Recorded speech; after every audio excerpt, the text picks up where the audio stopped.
BNP নেতা হারিস চৌধুরী কোথায়? মাহমুদুর রহমান নামে সাভারে যার লাশ দাফন করা হয়েছে তিনিই কি হারিস চৌধুরী? গেল ৩ বছর ধরে ঘুরে ফিরে উঠেছে এমন প্রশ্ন।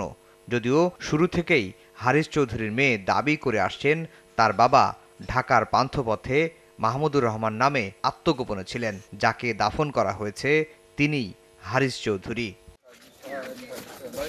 কিন্তু কে শুনে কার কথা?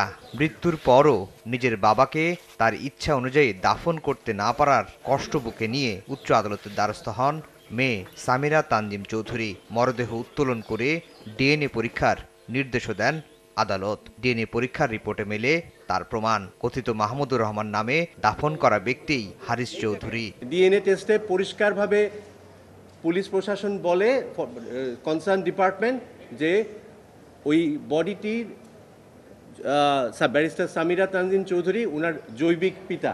তার মানে উনার পরিচয় নিয়ে আর কোনো সন্দেহ থাকে না। হারিস চৌধুরীর মেয়েও বললেন, অন্ধকার কেটে গেছে, সত্যের আলোয় উদ্ভাসিত হয়েছে তাদের পৃথিবী। এখন বাবার শেষ ইচ্ছে অনুযায়ী যথাযথ সম্মান দিয়ে দাফন করা হবে এই মুক্তিযোদ্ধাকে। দাফন করেছি নিজের হাতে, আমার বুকে আমার বাবা মারা গেছেন এবং সেই সত্যটা বেরিয়ে আসলো।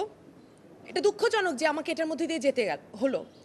আমাদের বাংলাদেশের ইতিহাসের ডার্কেস্ট টাইম আমরা পার করেছি এবং এখনও সেই ডার্ক টাইমের কিছুটা রয়ে গেছে, এখনো রেসিডিউ রয়ে গেছে। আমরা সেই টাইমের মধ্যে দিয়ে যাচ্ছি।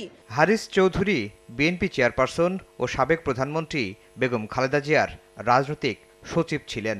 ২০০৭ সালে জরুরি অবস্থার সময় আত্মগোপনে চলে যান তিনি। আফজাল হোসেন, সময় সংবাদ, ঢাকা।